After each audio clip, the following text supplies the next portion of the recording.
बेटी एक बार चल के लड़के को देख तो लो। मेरा दावा है कि लड़का तुम्हें बहुत पसंद आएगा। बाला बहुत अच्छा लड़का है। हाँ हाँ बेटी, हम लोग तुम्हारे दुश्मन तो नहीं है। किसी अच्छे लड़के से ही तुम्हारी शादी करवाएंगे ना। आखिर तू हमारी इकलौती बेटी है। अच्छा ठीक है माँ, अब ज़्यादा भावुकतापूर्ण शब्दों का इस्तेमाल ना करो। मैं चलने के लिए तैयार हूँ। चलो फिर बिना देर के हम सब चलते हैं। सभी बाला के घर पहुंचते हैं। अरे क्या बात है बहन जी, अभी तक आपका बेटा नहीं आया? जी बस आता ही होगा। तभी वहाँ बाला आता है। लो जी, आ गया मेरा बेटा।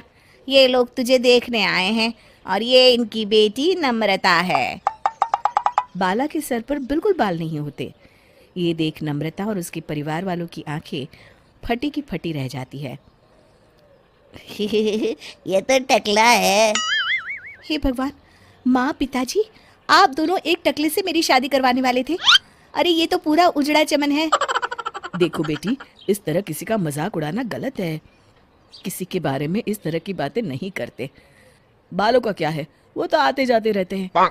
लड़का टकला है तो क्या हुआ, इंजीनियर है, अच्छा खासा कमाता है। आप चुप रहिए जी। इसकी तरफदारी इसलिए कर रहे हैं क्योंकि आपके भी सर पर बाल नहीं है।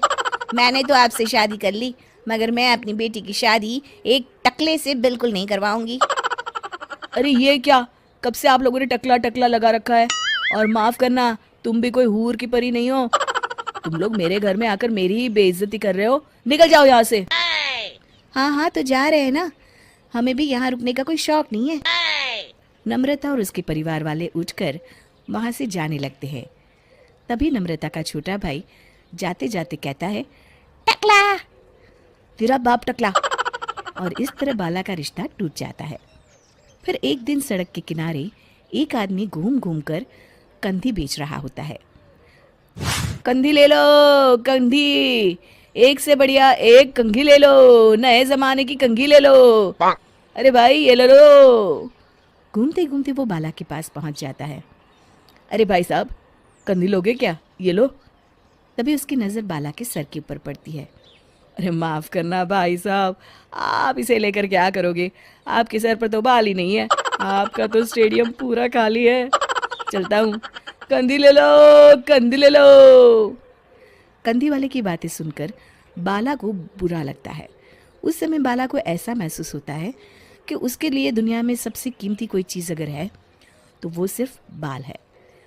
बाला सड़क पर चलते हुए लोगों के बाल बड़े गौर से दिखता है। चलते चलते बाला एक मंदिर के पास पहुंच जाता है। हे भगवान, तुमने ये मेरे साथ क्या किया? थोड़े से बाल अगर मुझे दे देते तो तुम्हारा क्या चला जाता? सारी दुनिया मेरा मजाक उड़ाती है। अरे भाई, आज पहला इंसान देख रहा हूँ जो मंदिर आकर भगवान से अपने लिए बाल मांग रहा है। बेटा, भगवान ने तुम्हें सब कुछ तो दिया है। अच्छी सेहत है, अच्छी नौकरी है। लगता है तुम्हारी तबीयत ठीक नहीं है। घर जाओ, सब ठीक हो जाएगा।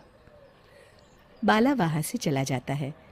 घर पहुंचकर बाला खाना खाता है और अपने कमरे में सोने के लिए चला जाता है। फिर सुबह जब बाला सोकर उठता है तो आईने के सामने अपने आप को देखकर हैरान हो जाता है। बाला के सर पर एकदम घने बाल आ जाते हैं। बाला खुशी से झूम उठता है।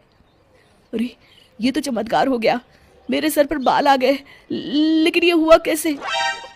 दोस्तों, अगर आप इस कहानी का दूसरा भाग देखना चाहते हैं तो हमें कमेंट करके ज़रूर बताएं।